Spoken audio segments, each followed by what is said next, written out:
donde estamos analizando profundamente en la Biblia realmente en qué nos encontramos y cómo podemos demostrar sin ningún lugar a dudas que realmente nos encontramos en la última generación. Y una de las cosas más importantes que tenemos que entender los cristianos es que es el tiempo de volverse a Dios.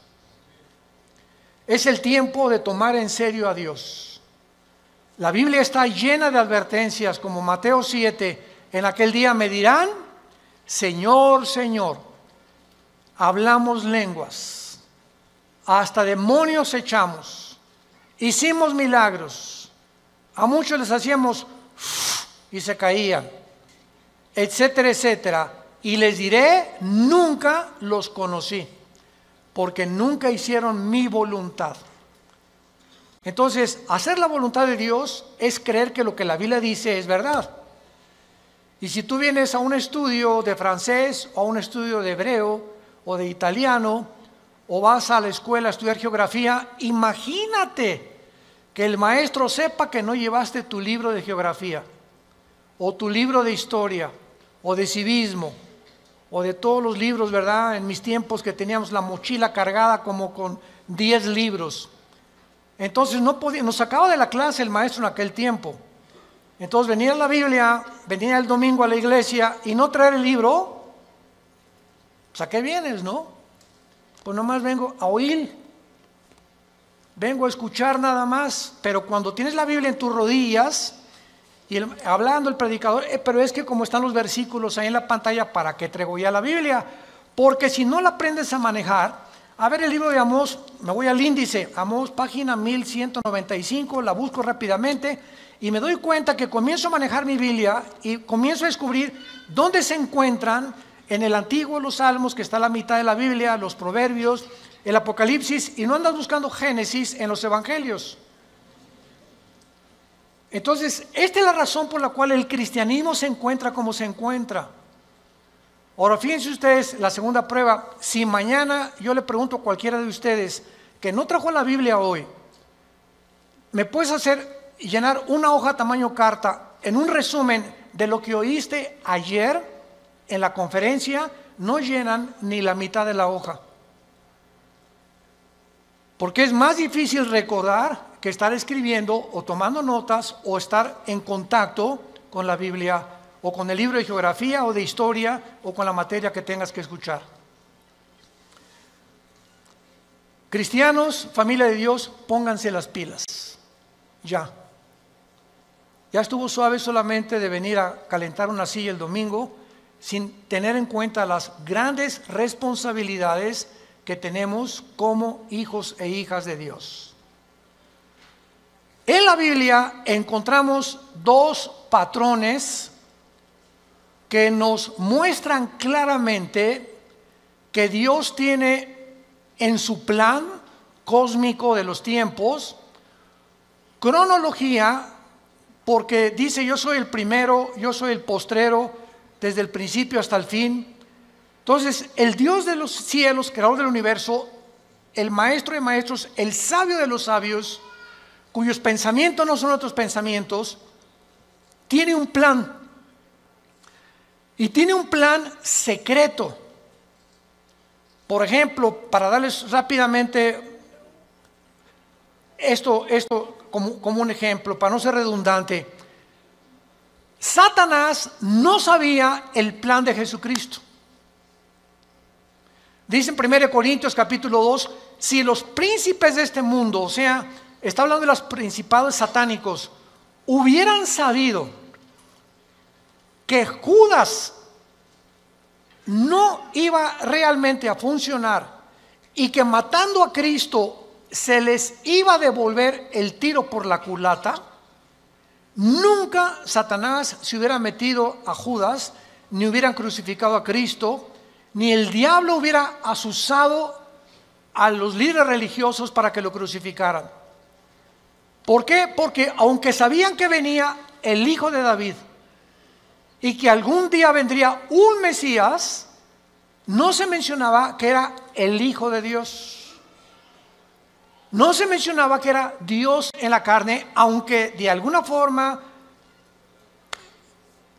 Isaías capítulo 7, capítulo 9, nacerá de una virgen, etcétera, etcétera, pero todo estaba muy velado. Entonces, el diablo y los demonios, lo único que sabían era realmente que él era un enviado de Dios, claro, Jesucristo, pero no entendían claramente que en su muerte se encontraba el secreto de su derrota y menos en su resurrección. Y cuando Cristo resucita a los 3 días, qué susto se llevó Lucifer al darse cuenta que ahí fue exhibido, dice Colosenses 2, 14 en adelante, públicamente, como que Cristo venía a vencer y a decirnos que mayor es el que está entre nosotros que el que está en el mundo. Entonces, así la Biblia está llena de secretos y de piedras preciosas escondidas que Dios le quiere revelar a los cristianos, pero no a todos los cristianos. Oiga, ¿de qué está usted hablando? Que no todos somos iguales en cuanto a que somos hijos de Dios. Pero así como en los apóstoles encontramos en el cuadro de la última cena a uno nada más de los 12 apóstoles recargado en el pecho de Jesús, ¿quién era? El apóstol Juan. ¿Por qué solo a Juan se le retrata en el pecho de Jesús? Porque era el apóstol del amor, el apóstol que él escogió en lugar de los otros 11 estar más cerca de Jesús. Y ese lugar en el pecho de Jesús está vacante. Entonces hay cristianos que están más cerca de Jesús que otros. Son cristianos, pero como Pedro algún tiempo de su vida lo siguen de lejos. Nunca traen la Biblia. Llegan a un hospital a hablarle a una persona, a tu mamá, a tu madrina que se está muriendo, que tiene cáncer, y llega el doctor, ¿alguien puede leer un salmo en un velorio, en un entierro? Y los cristianos, piu, piu, piu. No abren ni el pico, nada absolutamente, porque no saben ni dónde se encuentran los salmos, ni qué pasaje leerle de la Biblia a un enfermo, o cómo guiarlos y decirles que necesitan el plan de salvación, recibir a Cristo. Entonces tú tienes que tener una Biblia en tu coche, otra en el baño, otra en tu oficina, en tu cuarto, en tu taller. Hay otras chiquitas que traen para cuando viajas en el avión, en el autobús, etcétera, etcétera. Tenemos que ser hombres y mujeres de la palabra de Dios. Y hasta que tú tomes esa decisión en tu vida, las cosas van a cambiar como no te imaginas. Porque serás fortalecido como un árbol plantado junto a corrientes de agua, que da su fruto a su tiempo, su hoja no cae, y todo lo que hagas, escúchame bien, todo lo que emprendas prosperará. Porque el fruto de nuestra prosperidad y nuestras bendiciones vienen de nuestro contacto con este libro. Muy bien, dentro de la cronología del plan de Dios, Dios le dio a Israel la semana de 7 días, 6 días de trabajo por uno de descanso, y al mismo tiempo que Dios creó en 6 días el universo, el 7º de descanso, Dios dice en el Salmo 90, en primera de Pedro, que para Dios un día de 24 horas es como 1000 años. Con mucho cuidado, síganme. Entonces, estos 6 días de 24 horas, Dios le da a Israel semanas de años también. En otras palabras, bíblicamente, la historia del ser humano, desde Adán hasta que venga Jesucristo en su segunda venida, tienen que pasar 6000 años. Por ahí ya vamos bien. No puede pasar más tiempo porque es el tiempo exacto de Dios. 6000 años. Ahora, ¿cómo estamos contando nosotros los años a través de la historia? El impacto de Jesucristo en la historia ha sido tan grande. Señores historiadores, maestros, sociólogos que nos visitan, ateos, escépticos y agnósticos, la historia la contamos desde antes o después de Buda. ¿Antes o después de Mahoma? ¿Antes o después de Zoroastro? ¿Antes o después de Mahatma Gandhi? Antes y después de Cristo y después de Cristo. Es tan grande el impacto de Cristo que divide la historia.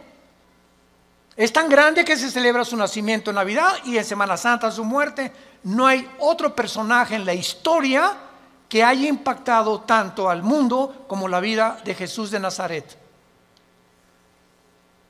Ahora, este impacto de Jesucristo en la historia nos muestra que no sabemos cuándo nació. Muchos dicen que nació entre el año 6 o 7 de nuestra era cristiana, no en el año 1. Porque de Cristo a nuestros días tienen que pasar, ¿cuántos años? 2000 años. A ver, vamos por orden. De Adán a Abraham pasaron 2000 años. De Abraham a la cruz, 2000 años. ¿Cuántos van? 4000. Y de Cristo a nuestros días, 2000 años más, para que se cumplan los 6000 años de historia y entramos al milenio, que es el 7º día de descanso o las vacaciones del cristiano. Por eso son 1000 años el milenio. Entonces, si han pasado estos 2000 años de Cristo a nuestros días, ¿por qué no ha venido? Lógico, ¿verdad? Bueno, vamos a ver algunas razones, y es maravilloso esto. Los judíos, en la Biblia, el año es de 360 días. ¿Lo sabías, verdad? El año de los judíos, o el año bíblico, es lunar, no solar. Los judíos contaban a través de la aparición y la desaparición de la luna como los días, no como nosotros. Y cuando un papa llamado Gregorio, en el siglo II, siglo III después de Cristo, el Papa Gregorio cambió el calendario lunar por el calendario solar que nosotros tenemos, de 365 minutos y segundos. O sea, se le agregaron al calendario 5 días por año, más los años bisiestos. Entonces, aquí hubo un desajuste, porque cuando llegaron los romanos en el año 70 después de Cristo, de que él murió, y finalmente en el año 135 después de Cristo, cuando ya arrasaron con Jerusalén, todos los libros de la Torá y los libros del judaísmo, donde tenían ellos la cronología y la contabilidad de los años desde Adán a nuestros días, de acuerdo a las genealogías de la Torá, desaparecieron. Y después los judíos volvieron otra vez a sacar 2 libros más, aparte de la Torá, que se llama el Talmud y el Mishnah. Estos 2 libros no son inspirados por Dios. Inspirado por Dios es la Torá, que involucra los 5 libros de la Biblia. Por eso es Torá. Los primeros 5 libros de la Biblia son el Pentateuco, como se llama, o la Torá, porque son los libros que Dios le dio a los judíos con las leyes de Israel. Pero el Mishnah y el Talmud son interpretaciones de la Torá. Entonces no fueron inspirados por Dios. Y en el Talmud y el Mishnah hay 600 más mandamientos que los judíos tienen que cumplir. Como por ejemplo en el Shabbat. La última vez que mi esposa y yo estuvimos en Jerusalén, ahora los invitamos, vamos a regresar en junio de este año a Jerusalén. Ya van más de 150 inscritos, increíble. Y a ver si nos alcanzan los cohetes de Irán. No. Los correos que más hemos recibido, ahora que comenzó el conflicto entre Irán y Estados Unidos, que es un conflicto que se inició en 1979. Cuando el Ayatollah Khomeini convierte Irán en la República Islámica de Irán. Antes de 1979, Reza, el Shah de Irán, era amigo de Estados Unidos y no había los problemas que hay ahorita. Pero entra el Ayatollah Khomeini en el 79, se convierte en la República Islámica de Irán y comienza a prevalecer la religión sobre el Estado. Ahora sí que ya no hay ni siquiera separación de iglesia y Estado, ahora es la religión la número 1 y los líderes religiosos mandan y gobiernan Irán, no el Estado, el presidente de Irán. Entonces todo comenzó ahí, pero no voy a estar buscando más información acerca al respecto, pero con esto les quiero decir lo siguiente. Desde ese tiempo Irán se convierte en una nación que ha financiado el terrorismo, es declarada la número 1 del terrorismo por financiar a un grupo que se llama Hezbollah. Hezbollah significa el partido de Dios, que está financiado por Irán y tiene sus bases en el Líbano. Después Irán comienza a financiar a Al Qaeda, después comienza a financiar a Hamas de la Franja de Gaza y comienza a tratar de levantar grupos para tratar de destruir la nación de Israel. Sin embargo, en las últimas semanas o meses, esta nación ha cobrado o está resurgiendo en los encabezados públicos precisamente por el conflicto de que ahora la guerra ya no es con miras telescópicas para querer matar a un líder, ahora los matan desde el aire. Impresionante la tecnología a la que hemos llegado, ¿verdad? Ahora puede volar un dron sobre una nación. Escuchen esto, ese dron puede ver una caravana de 10 carros y ese dron sabe y tiene la foto, síganme con cuidado, de la persona a la que están buscando asesinar o eliminar, y el dron pasa y monitorea las 10 carros y sabe en qué carro va esa persona por la foto que trae la computadora. Y en ese momento el dron sabe y ¡rum!, en segundos cae y eliminan ese vehículo, el tren o donde vaya esa persona. Así fue como ha eliminado Rusia, Estados Unidos, Israel a muchos jefes militares o terroristas sin que tengan ya que estarlos esperando con una mira telescópica. Ese es el avance impresionante en que los militares están tomando el mundo y ahora toda la guerra es desde el aire y desde el aire. Por eso dice la Biblia, y vi caer meteoros del cielo, decía Juan, que tal vez, ¿verdad?, son los drones que van a caer y que van a terminar con casi 2/3 partes de la humanidad antes de que Cristo regrese para establecer con nosotros el milenio. Pero el punto es el siguiente: cuando nosotros nos concentramos en la Biblia, nos damos cuenta que estos 6,000 años están a punto de cumplirse y que si hacemos la contabilidad, estamos en el 2020, ¿verdad? Muy bien. Si Cristo nació en el año 33, que es desde que se cuenta su muerte, y no en el año 1, entonces nos encontramos en el 2033. Síganme con cuidado. Suponiendo que nació en ese día, ok, estamos en el 2020. Si los 6,000 años se cumplen dentro de 13 años, quítale 7 años de la tribulación. ¿Cuántos son? Sí estudiaste aritmética, ¿verdad? 33 menos 7, 2006. Y 2006, estamos en 2020. ¿Por qué le quitamos 7 años? Porque estos 7 años de la tribulación nosotros no vamos a estar. Esto está haciendo un cálculo somero sin llegar a un dogmatismo. El hermano se dijo que venía el 2026. Por el amor de Dios, han sacado tantas tonterías como no se imaginan. No estamos dando fechas ni mucho menos, porque el día y la hora nadie la sabe. Pero Jesús dijo que los tiempos los deberíamos de conocer, como lo vamos a ver.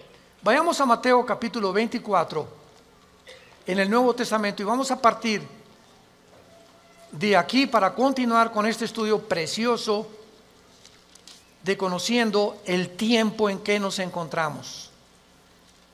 Si siguiéramos esta lógica del 2033 y en el 2006 antes viniera el arrebatamiento de la iglesia, estamos diciendo pues que nos quedarían 5 o 6 años, ¿verdad?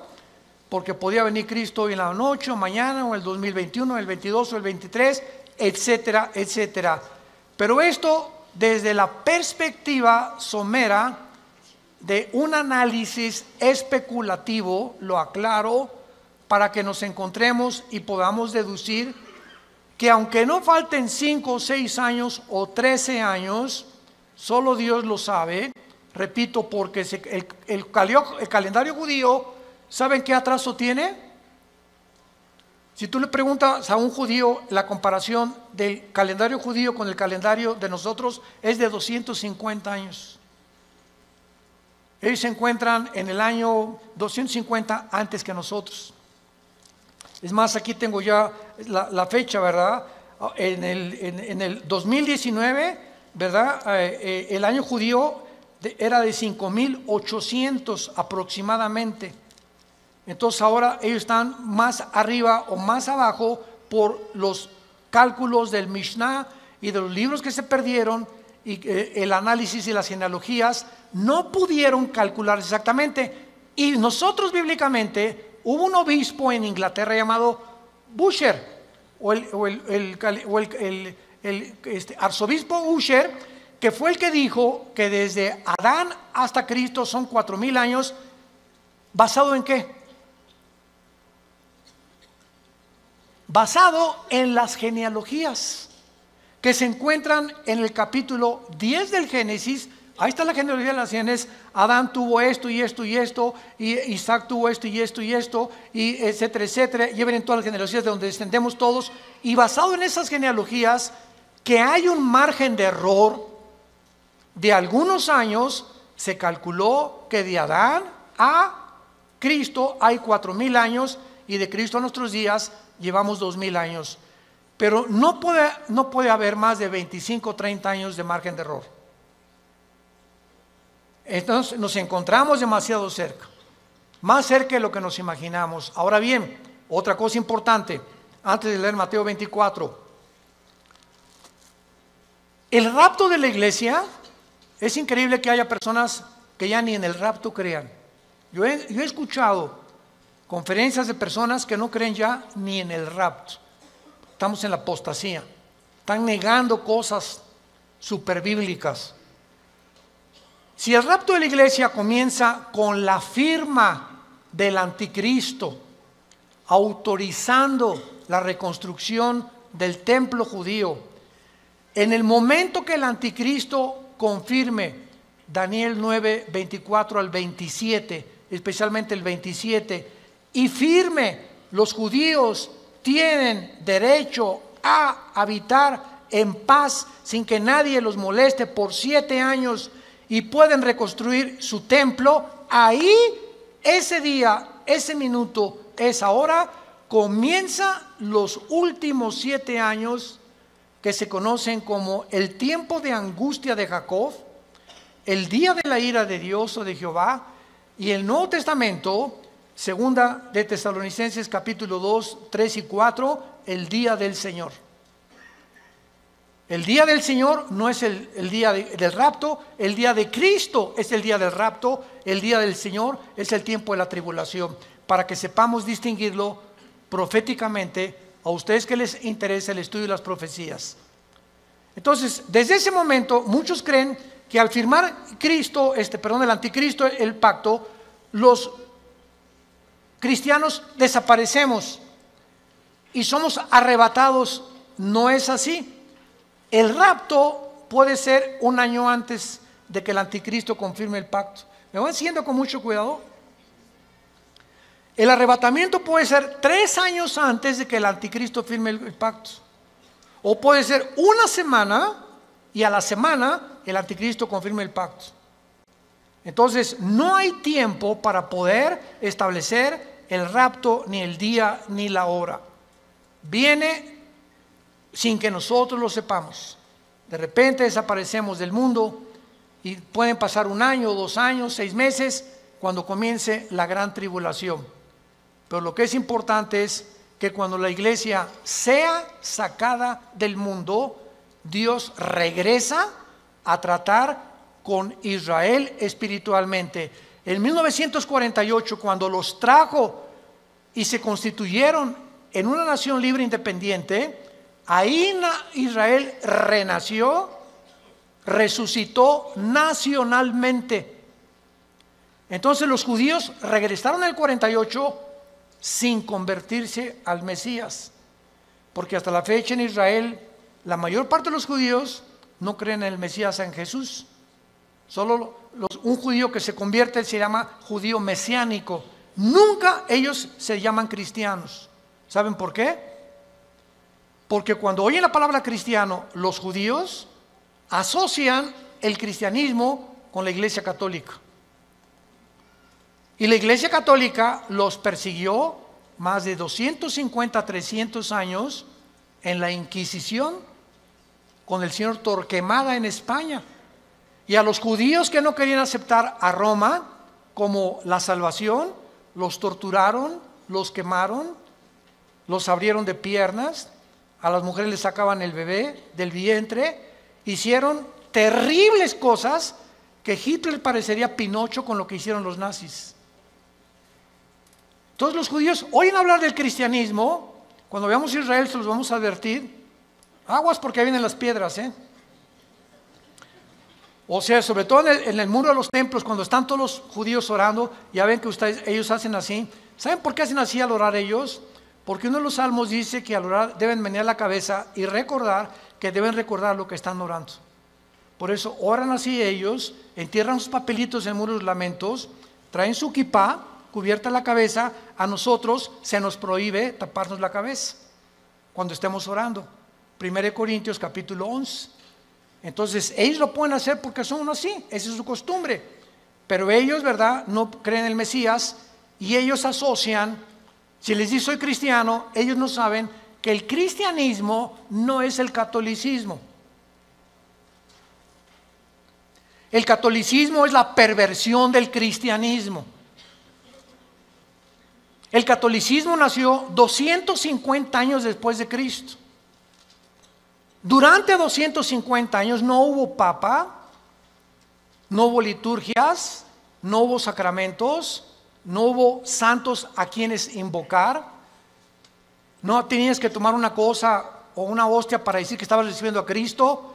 Pero se convierte Constantino, el último emperador romano, y entonces absorbe el cristianismo antes de él como la religión oficial del Sacro Imperio Romano. Y decimos en mi tierra, es la misma gata pero revolcada. Entonces el Imperio Romano políticamente se da la vuelta y se convierte con el mismo poder, escúchenme, pero religioso. Y desde hace casi 18, 19 siglos, el Imperio Romano es el imperio del Vaticano y gobernó Europa, a los príncipes, a los reyes, y nadie en Europa se podía casar ni a tener negocios sin el permiso de Roma, de la religión. Y los que no pertenecían y aceptaban que el Vaticano era el único representante de Dios, los quemaban, los crucificaban, los echaron a los leones, etcétera, etcétera, etcétera. Ya hablando después del Coliseo romano famoso. Entonces, el cristianismo no es una religión, es una relación personal, viva, orgánica, dinámica, con alguien que está vivo. Y cuando salimos de la religión y nos encontramos con el Jesús resucitado, que quiere entrar a tu vida hoy, tal vez tú no lo tengas, descubres que el cristianismo es diario. Y lo vives diario. Te levantas y tienes tu Biblia. Te acuestas y tienes tu Biblia. Oras por tu familia, oras por tu esposa, oras por los alimentos. Comienzas a asociarte, tienes una comunión con Dios diaria. Por eso se compara con el matrimonio el cristianismo. Imagínense mi esposa y yo, que me digan 8 meses, Armando, en estos 8 meses que tenemos tú y yo, nos hemos sentado algún día a platicar y algún día tú me has comunicado y compartido tus sentimientos, tus expresiones, cómo te sientes para que yo te conozca más, porque llegamos en la noche y nomás oigo y te volteas para el otro lado, te vas a trabajar durante todo el día, Es más, nos vamos a un seminario de matrimonios, que es donde nos encontramos otra vez, o de vacaciones, y no nos hablamos, tú con el periódico. Yo no te conozco, tenemos 30 años de casado y no te conozco, eres un desconocido para mí, eres una desconocida para mí. ¿Por qué? Porque nunca descubrieron que el matrimonio es comunión. Es comunión. Se pierde la comunicación en el matrimonio, perdiste tu matrimonio. Un matrimonio que no se comunica, que no están así, donde una vez a la semana a tomar un café, nos vamos de vacaciones, platicamos, nos damos tiempo el uno para el otro, para conocernos, es imposible que funcione. Se levantan barreras de silencio y ya pasaron un mes y tu esposa tiene cara de la jeta. Y nosotros hoy, pero ¿qué le he hecho? Es que hay tantas cosas de ellas que les molestan de nosotros, pero ¿cómo vamos a descubrirlo si nunca, oye, mi amor, tienes tu jetita linda, dorada, parece una princesita pero con jeta. Dime qué te pasa, ¿verdad? Y a las mujeres les encanta.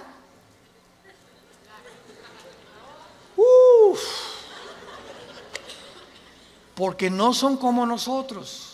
Pueden hablar 5 horas, 6 horas con sus amigas, con lo que sea, y se despiden y en el teléfono siguen hablando y desde el carro siguen platicando, etcétera, etcétera. Y cuando llegamos nosotros que no nos gusta eso, y tenemos que entender que a ellos les gusta eso, perdón, ya parece que estamos en un seminario de matrimonios. Ya me estoy saliendo del tema, les pido perdón. Bueno, se van a enojar y así es el cristianismo. Ok, entonces el cristianismo no es una religión, es una relación con Cristo diaria. No es el domingo, imagínate, cada domingo a tu esposa de 5 a 6 te comunicas con ella, así es la religión. El domingo voy a misa, a la iglesia, y lunes, martes, miércoles, jueves, viernes ni me acuerdo, ni abro la Biblia, ni oro, ni nada. A lo mucho me echo una persinada de vez en cuando va a meter el gol de la América. O cuando salgo a jugar al campo, ¿verdad? O meto un gol, me echo la persinada también. Es la forma en la que el ser humano vive con la religión. En Mateo 24, versículo 32 al 35, es uno de los pasajes claves para saber en qué tiempo nos encontramos. Y es el que queremos analizar brevemente en esta mañana. Mateo 24, 32 al 34. Jesús dice, de la higuera aprendan la parábola. Número 1, para entender esta parábola de Jesucristo, tenemos que entender qué es la higuera, qué es la vid y además qué es el olivo, que son los 3 árboles que se usan, el olivo, la higuera y la vid, para diferentes fases de la vida de Israel. Entonces, por ejemplo, la higuera, ¿verdad? Es, como lo vamos a ver, representa a el Israel. El olivo representa las condiciones de Israel y la vid representa al sistema religioso de Israel. Entonces, cuando Cristo está hablando de la higuera, inmediatamente lo podemos asociar, porque la Biblia no es de interpretación privada, con Israel. Porque Israel es la higuera y hay cantidad de pasajes en el Antiguo Testamento donde se representa a Israel como la higuera. Muy bien, de Israel aprendan la parábola. Ahora ya vamos con un poco más de luz. Cuando ya su rama está tierna y brotan las hojas, noten que no dice el fruto. ¿De acuerdo? Cuando ustedes vean que ya está tierna y las hojas comienzan a salir, que siempre salen antes que el fruto de las hojas de todos los árboles, sepan que el verano está cerca. En otras palabras, cuando ustedes vean que Israel renace, ¿cuándo fue esto? El 14 de mayo de 1948, después de casi 2000 años que Israel fue dispersado, exiliado por toda todas las naciones del mundo, el milagro más grande de la historia es Israel, porque es la única nación en toda la historia que en un día se constituyó libre, soberano, estado independiente. Nunca en la historia nadie había podido levantarse o formarse como una nación, porque las naciones necesitan una constitución, necesitan o una república, o qué ideología vamos a tener, o para muchos años para que se forme una república como México, Revolución Mexicana, y Pancho Villa se pelea con Zapata, en el norte, Zapata en el sur, se juntan, matan a Álvaro Obregón, viene la revolución, todos los Porfirio Díaz y todo lo que pasó, y poco a poco se va formando una república, y viene la constitución, etcétera, etcétera. Tarda años muchas veces en tener una constitución y formarse una nación. Israel en un día se forma toda la constitución de Israel. Por eso es un milagro.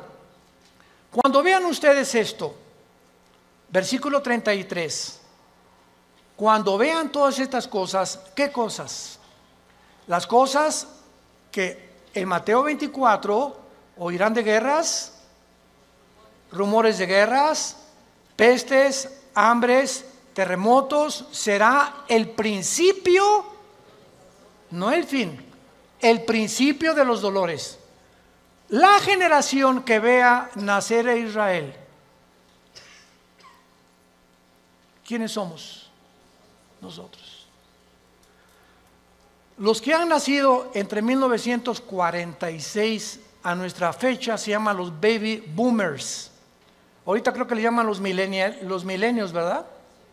¿O cómo les llaman, Caleva? Los de millennials. Ya tantos nombres, ya yo creo que le llaman los cibernéticos. Bueno, del 46 a nuestros días, una persona que nació en el 46 tiene ahorita 70, 73, 75 años, más o menos. Dios dice que los que vean estas cosas pasando, conozcan que está a la puerta. De cierto les digo, no pasará la generación de los baby boomers. Versión de Alducin. Traduciéndolo al léxico del siglo XXI, no pasará la generación del 48 hasta nuestros días, hasta que todo esto acontezca. Más claro Jesús no podía ser. Ahora muy bien, ¿cuánto es una generación? El Salmo 90 y 1 de Pedro capítulo 3 dicen que una generación es aproximadamente entre 80 y 90 años de edad. Dice los más fuertes 85, 90. Porque sabemos que antes del diluvio pasaban hasta los 500. Noé a los 500 años fue papá. ¿Se imaginan? Matusalem a los 969 años es el personaje más grande que ha vivido, más que tu abuelito y el mío. Matusalem, 969 años. Vino el diluvio, cambió todo. ¿Y saben por qué se redujo la edad? Porque si Dios nos hubiera dejado vivir más tiempo, ya nos hubiéramos matado como las ratas. ¿De qué estoy hablando? Agarra un cuarto de 5 metros por 5 metros y mete 50 ratas. Van a vivir un mes. Redúcelo a la mitad. Van a vivir 15 días porque se matan más rápidamente. Y mientras más lo reduzcas, más rápido se muerden unas a otras. Mientras más grande el espacio, más tiempo viven. Entonces, así nosotros, Dios tiene que reducir más y más nuestra vida, porque mientras más querramos vivir, si así con 80 años de edad estamos al punto de una tercera guerra mundial, ahora imagínense que Dios nos hubiera concedido que viviéramos más tiempo. Entonces, por la misericordia de Dios, se redujo la vida en los más robustos, 85, 90 años. En el caso de mi familia, mis abuelos maternos de 97, 95 años murieron. En el caso de mi paterno, mi abuelo murió en 90, mi abuela de 95. Muy bien, veamos ahora estas cosas. Las hojas representan el nacimiento o el renacimiento nacional de Israel, porque regresaron en el 48 sin convertirse. ¿Cuándo Israel se va a convertir al Mesías? Romanos 11, 25 y 26. Apocalipsis capítulo 7, cuando Él selle a 144,000 judíos, y ellos en el tiempo de la tribulación, nosotros ya no estamos aquí, el más grande avivamiento de Israel se convertirá cuando Jesucristo venga al final. Y cuando Él venga al final, todo Israel será salvado. Desde luego los que creyeron en Jesús como el Mesías. Entonces, es importante esto, ¿verdad? Porque las hojas representan el renacimiento de Israel de 2000 años y el nacimiento de la generación de la higuera. Cuando Israel se convierta, entonces el Israel será el fruto de la conversión, porque por el árbol, por el fruto lo conoceremos a un árbol. Si es un árbol de naranjas, da naranjas; si es un árbol de manzana, da manzanas. Ahorita Israel no ha dado fruto. ¿Cuál es el fruto? Amor, gozo, paz, benevolencia, que produce ¿quién? El Espíritu Santo. Y ellos no tienen a Ruach el Kadosh, al Espíritu de Dios que tiene la iglesia que Dios nos ha dado. Muy bien, ahora es importante que veamos en el capítulo 21 de Lucas algo sensacional, algo asombroso acerca de esto. Porque aquí hay una señal que es la siguiente. Si Israel no hubiera regresado en el 48, no sabríamos qué tan cerca estábamos del rapto. Tenía Israel que regresar en el 48 a la Biblia, porque desde el 48 que regresó Israel a la Biblia, se puede cumplir el rapto. Entonces, el hecho que hayamos nosotros sido la generación que esté contemplando este milagro de Israel en el 48, nos habla que el tiempo está ya contado. Si Israel no hubiera regresado, el anticristo que me va a perseguir. ¿Me están siguiendo? Si Israel no hubiera regresado, ¿quiénes iban a reconstruir el templo? Si Israel no hubiera regresado, ¿a quienes 144,000 hubiera Dios en el capítulo 7 Apocalipsis ungido con el Espíritu Santo? Entonces Israel tenía que regresar para que las profecías de los últimos tiempos se cumplieran, y tú y yo somos los testigos. Antes del 48 nadie sabía ni se imaginaba que Israel iba a regresar. Fue un milagro de la historia. Y el rapto lo mismo. No sabemos ni cómo, ni cuándo, ni a qué hora, pero va a ser algo que ya se puede cumplir porque Israel está en su tierra. Ahora, en Lucas 21 hay un antecedente maravilloso, y dice en el versículo 29 el Señor Jesucristo: también les dijo una parábola, y está contando Lucas las mismas palabras de Jesús, pero observemos con lupa que Lucas le agrega otras palabras que no tiene Mateo, y nos vamos a sorprender de esto. Miren la higuera. ¿Ya ves que te dije que trajeras la Biblia? Aquí ya me doy cuenta quién la trae. Y todos los árboles. Eso no está en Mateo. En Mateo solamente es la higuera, pero aquí se le agrega que no solamente miremos a la higuera, sino todos los árboles. ¿Quiénes son todos los árboles? En la Biblia, por ejemplo, en el libro de los Jueces, en el libro de los Antiguos Testamentos, los árboles representan dos cosas: naciones y personas. Como en, por ejemplo, Ezequiel 31, el cedro representa al anticristo, y los árboles, las naciones que van a estar alrededor del anticristo. Entonces, Cristo está diciendo: vean el renacimiento de Israel y vean las naciones que a su alrededor de él, en el Medio Oriente, van también en el mismo tiempo y en las mismas épocas a resucitar y a resurgir.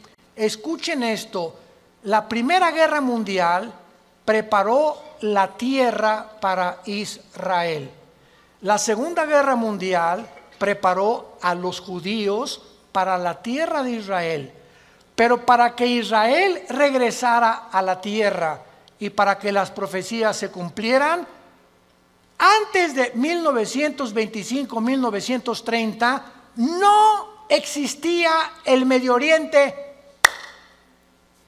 Jesús, María y José y el burrito que los acompaña.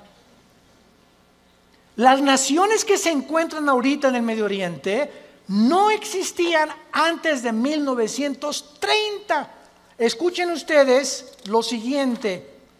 Estos árboles son las naciones que surgieron en el mismo periodo. El Líbano, 1920. Siria, 1920. Turquía, el Imperio Otomano turco sale y Turquía se convierte en una nación.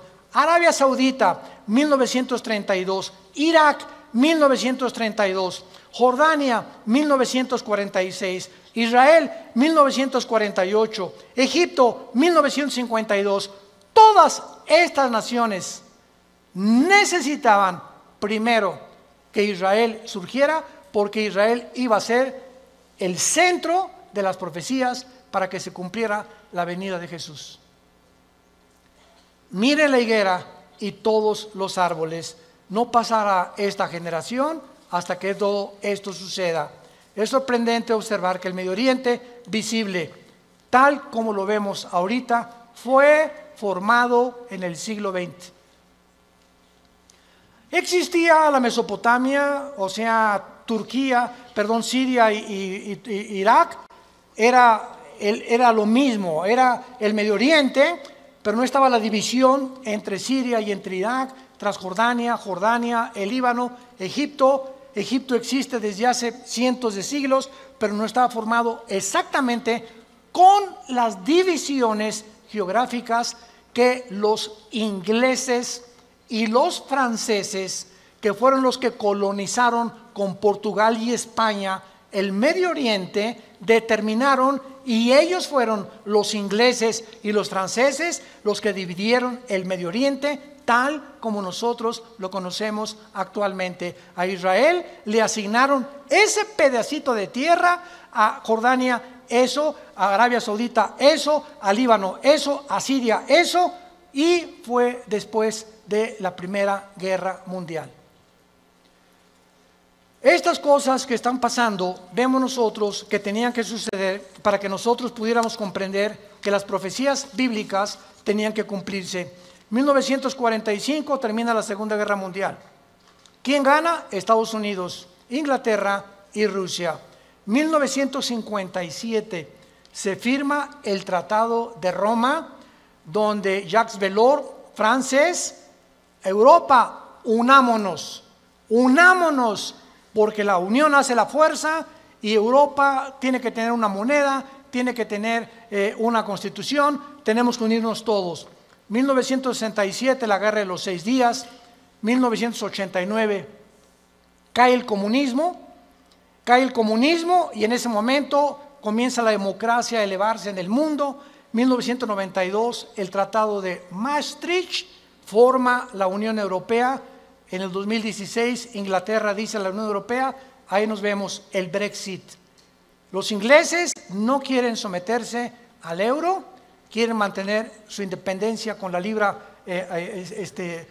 inglesa, esterlina, y ellos quieren tener su propio gobierno, no quieren pagarle los impuestos a la Unión Europea. Y estos acontecimientos tenían que suceder después de Israel, del 48. Las Naciones Unidas, la Unión Europea, el Mercado Común Europeo, el Fondo Monetario Internacional, la OTAN, la OPEP, todo tenía que formarse después de Israel. ¿Para qué? Para preparar el camino a las profecías que tenemos aquí de los últimos tiempos, y todos estos eventos han sucedido ante nuestros ojos para que sepamos que los cascos del Apocalipsis se escuchan en el cielo. ¿Qué es el 2021? Violencia, incendios en Australia, más de 1.000 millones de especies, ¿me escuchaste bien?, de animales han muerto en Australia. 1 millón de especies casi en las Américas de animales. Y estamos involucrando también a delfines, ballenas, tiburones y peces. Incendios en California, incendios en otras partes del mundo, inundaciones, tsunamis, cambios de clima, ya no hay primavera, ya no hay verano, huracanes devastadores, cada día con más fuerza, grado 3, grado 4, etcétera, etcétera. Nos encontramos en un mundo convulsivo políticamente. ¿Qué será? ¿Será melón? ¿Será sandía? ¿Comunismo o socialismo? ¿O autocracia? ¿O monarquías otra vez? ¿O una oligarquía? ¿O qué sistema? No, vamos a mezclar mejor ya. Comunismo con capitalismo como China. O socialismo pero también con capitalismo. Y es una ensalada del chef en las ideologías gubernamentales y filosóficas, porque el mundo ha llegado a su fin. Ningún sistema ha funcionado, el comunismo cayó, fue un fracaso, se vuelve a desenterrar al mismo muertito, porque la historia nos enseña que el hombre no aprende de la historia. Y cometemos los mismos errores, porque usted es la generación de los milenistas o milenios, o ¿cómo les llaman? Cibernético les llamo yo, ¿verdad? No han experimentado lo que nuestros padres en la Segunda Guerra Mundial, lo que se sufrió, y ahorita el pasado ya no existe para ustedes. Ahorita solamente la computación y esto dinero, y qué carrera es la que más dinero produce, y por acá y por allá, y somos movidos por una ambición, una especulación, una comercialización de todo en todas las cosas, porque el mundo se dirige al comercio. ¿Sabían ustedes eso? El anticristo va a establecer un sistema de comercio en Medio Oriente que va a ser el Plaza Galerías más grande del mundo, en Irak, donde nació tu madrina. Y cuando nosotros veamos estas cosas, nos damos cuenta que el mundo se encuentra en un precipicio, que nos queda muy poco tiempo. Yo te pregunto, ¿tú eres cristiano? Si me contestas que sí, te hago la segunda pregunta. Desde que tú te convertiste, ¿has guiado a alguna persona a recibir a Cristo en su vida? ¿O eres de las personas que estás en el hospital con tu madrina muriéndose? Pastor, ¿puede venir a hablarle a mi esposa de Cristo? ¿O a mi madrina? ¿Y entonces que tú no le puedes dar un versículo de la Biblia o compartir el plan de salvación? ¿No sabes cómo guiar a tu madrina en agonía a que reciba a Jesucristo en su cama? Tienes que recurrir al pastor. Se murió, ¿puede venir al funeral para predicarles de Cristo? ¿No lo puedes hacer tú? Claro que vamos, porque es nuestra responsabilidad de los pastores, pero ojalá que se levantaran más familias ya con un liderazgo, con la convicción profunda de que es lo más importante que el ser humano pueda tener, regresarse a Dios y pedirle perdón por tus pecados. ¿No lo quisieras hacer tú en esta mañana? ¿No quisieras tú considerar ante los acontecimientos que nos rodean que verdaderamente necesitas a Dios? Que tú no puedes ya seguir jugando a la matatena con el cristianismo, ni creyendo o engañándote, que es peor. Porque una persona engañada no sabe que está engañada porque está engañada. Entonces, para que alguien sepa que está engañado, tiene Dios con la Biblia que decirle: estás mal. Tú crees que eres, pero no eres más que un pobre, desventurado, miserable y desnudo pecador que tiene necesidad. Que unja tus ojos con colirio, como la iglesia la Odisea en Apocalipsis capítulo 3, y que tengas una relación conmigo todos los días. Que te levantes en la mañana y lo primero que hagas: mi alma tiene sed de Dios. Como el siervo clama por las aguas, mi alma tiene sed de Dios. ¿Hay esa pasión por Dios en tu vida? ¿Buscas a Dios con todo tu corazón?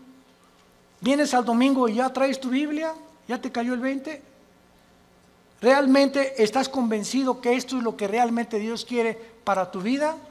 Despiértense, porque el día está amaneciendo y tenemos que recurrir a las promesas de Dios para saber que no todo el que me dice Señor, Señor sino el que hizo